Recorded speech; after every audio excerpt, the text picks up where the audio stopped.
Hi there. Welcome to your lesson on the effects of changing the parameters for a quadratic function. Okay, the three main types of quadratic functions, or three main forms of quadratic functions we have are these three. This is called standard form. It's the form we've been working with the most so far. It takes the form ax squared plus bx plus c. The a, b, and c coefficients are called our parameters. This form can be changed into another form, which looks like this. Notice it's still quadratic because if we multiply this out, we would still have x squared. So this is another form. This form takes the name vertex form. And that can also be changed into a third form that looks like this. This should also look familiar because when we factor a quadratic, it often looks like this. So that is called our intercept form or our factored form. These three forms are very important. Each one has different uses and applications. Each one is helpful in different ways. So it's nice to be able to know how to go from one form to the next and so on. And I'll show you that soon. Today we're going to focus on what happens when we change those A, B, C values. So let's recap first some important points and vocabulary related to quadratics. First of all, when you graph a quadratic, it takes on this shape. This shape is called a parabola. Here are two x-intercepts where the parabola intercepts the x-axis. Here we have a y-intercept where it intercepts the y-axis. This point on the bottom is called your vertex. And through the vertex, we have an axis of symmetry. It's like a line of symmetry for the two halves of the parabola. This parabola opens up. Notice how it's like a bowl opening up. And therefore, the vertex is a minimum point. Also, when a parabola opens up like that, we call it concave up. Okay, so here's another parabola that's opening down. Notice it also has two x-intercepts. It has a y-intercept here. It has the line of symmetry or axis of symmetry here. There's a vertex. This time the parabola opens down, therefore it is called concave down. And therefore as well, the vertex becomes a maximum. So when a parabola is concave down, we have a maximum vertex. When it's concave up, we have a minimum vertex. Okay, that's a little bit about parabolas. Let's move on. So today our goal is to investigate what happens when we change the parameters, which are a, b, and c values in a standard form quadratic. So how does changing the parameters affect the shape of the parabola? If you were to draw the parabola, what would happen to that graph as you change a, b, and c? Let's take a look. We're going to do this work in Desmos. Also, while we do this work, you can take notes. There is a notes page that you can print linked on the lesson calendar. It would be very helpful to have this notes page for these notes. Okay, let's begin. First thing is we're going to investigate the a parameter. What happens when we change the a value, that number in front? So here is a normal parabola. We have the equation standard form ax squared plus bx plus c. So, and here we have sliders where we can change the values. Notice a begins at 1, b is 0, c is 0. So if b and c are 0, this does not exist. And all we have is a x squared parabola because a is 1. So notice here I have a graph of an x squared as well. So while a is 1 and these are 0, we basically have what is called a parent graph. The most basic parabola we can have looks like this. So there it is, x squared. So now let's change a and see what happens to the shape of our parabola. So I'm going to drag the a slider and make it bigger first. Look at what's happening to our parabola. So the dotted line is where we have the remains of our x squared parabola, the most basic, simple parabola.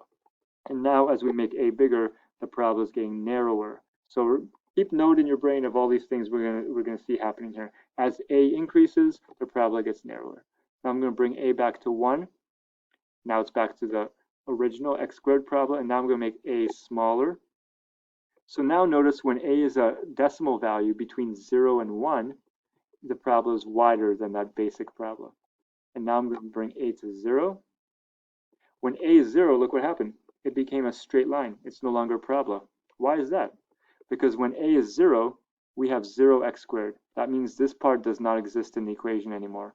And all we have left is bx plus c. And bx plus c is just a linear equation. So that's what we have here, a line.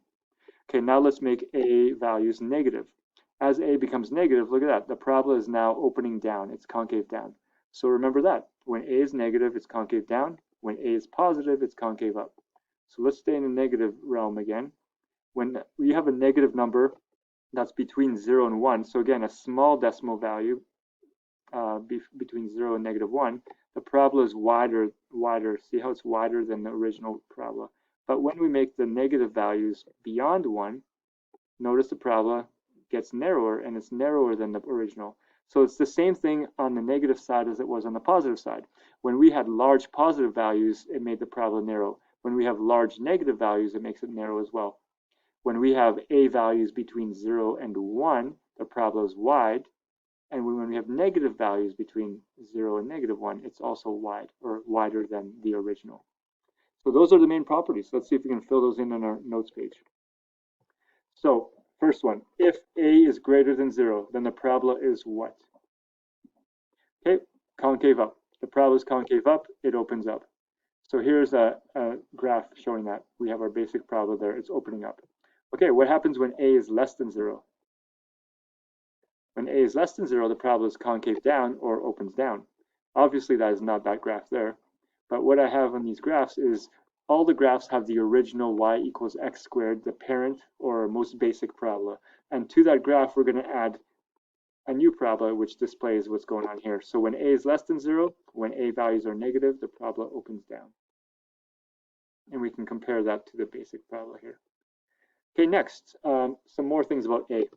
When a values are between 0 and 1, and since we have absolute value here, that means between 0 and 1 on the positive side or the negative side. So this means between 0 and 1, but also between 0 and -1. So what was it that happened to the parabola when the decimal values were between 0 and 1 or 0 and -1? Do you remember?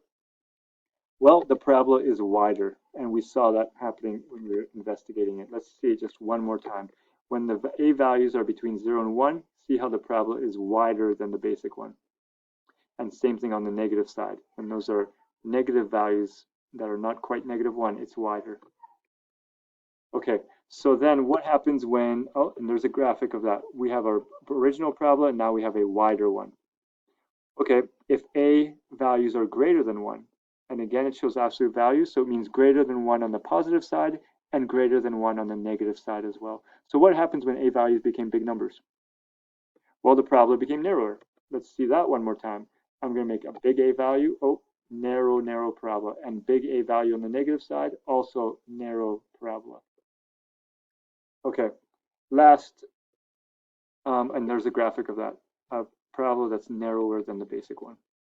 Finally, when a is 0, then the x squared term is eliminated, thereby changing the parabola into a line. Okay, next we're going to investigate the c parameter. Let's go back to Desmos. So let's reset this. Okay, I'm going to reset it with the basics again, and we're going to look at what happens when we change c. So c is that last number, the constant at the end of your equation. Watch what happens. All right, I'm changing c. C becomes negative, parabola goes down. C becomes positive, parabola goes up. C is 0, and right there, and parabola sits right at the origin with the vertex, right? So the c value seems to affect the position of the vertex, right? As it becomes negative, goes down negative. As it becomes positive, goes up. However, we don't want to make the wrong conclusion that the c value determines the vertex, because, for example, right now c is 3.3, and notice the vertex is at 3.3. Or if I make c negative, c is negative 1.5, and the vertex is at negative 1.5. But again, we don't want to assume that c changes just the vertex. So I'm going to change the b value, which we'll talk about in a moment. So the parabola moves to the side, and now I'm going to change the c again. So there's the c changing. And notice right now, c is 5, but the vertex is not at 5. So the c does not determine the vertex, it determines something else. What is it? Right here. Notice that this, which is our y-intercept, close that, our y-intercept is at 5. And now I'm going to change c. Watch that y-intercept. So that point right here, our y-intercept, as I change c, notice the y-intercept is what travels up and down. Okay, so the parabola moves up and down, but it's the y-intercept that is equal to our c value. All right, so here, for example, c is negative 3.1, and the y-intercept is at negative 3.1. So that's an important conclusion. Let's note it down. So if c is greater than 0, then the parabola translates, which means shifts or moves, in which direction? If c became positive, which way would the basic problem move? Well, it would move in the positive direction. Okay, if c, and there's an example of that, it moved up, right? If we made c positive, it went up because the y-intercept went up to a positive value. Okay, if c is less than 0, a negative number, then the parabola vertically translates in the negative direction. And here's an example of that. Again, when c became negative, it means our y-intercept became a negative value, which, for example, -3. And here, for both of these, it's the vertex that is our y-intercept, but it's not always the case. The c value is the value of the blank. I hope you didn't say vertex. We were just talking about that. It's the value of the y-intercept of the parabola. Very important to remember. Okay, now our challenge. We're going to look at the b parameter. Changing the b parameter is something a little more interesting. Let's take a look.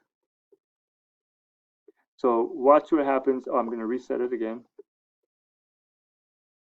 Okay, let's see what happens when I change the b value, which is this parameter, the middle value there. Okay, look at the parabola. Can you express what's going on to the parabola there? Just try. Okay, now let's show you something interesting. I'm going to put in, highlight this, and now what happens when I change the b value? So what we see happening is the parabola, the vertex of the parabola is basically following a path that is a mirror image of the original parabola. So for example, here's our original parabola, and if we reflected that over the x-axis, it's this green one, right? It's a reflection. And now by changing b, we're just having the vertex follow a path that is that reflection, which is really interesting how it works that way. All right. So there, I create a perfect reflection because the vertex follows that path. Interesting. I'm going to highlight one more thing. Now I have a tangent line to the parabola, and notice how the tangent line going through the vertex kind of follows that shape as well. There's a lot of interesting mathematics behind the scenes here, going all the way up to lots of calculus and so on. But I just wanted you to see that today. Very, very interesting what's going on. Okay, so let's fill in on the notes. And here is a little animated GIF of that. Wow, look, the parabola and the vertex is creating that mirror image parabola as it traces it.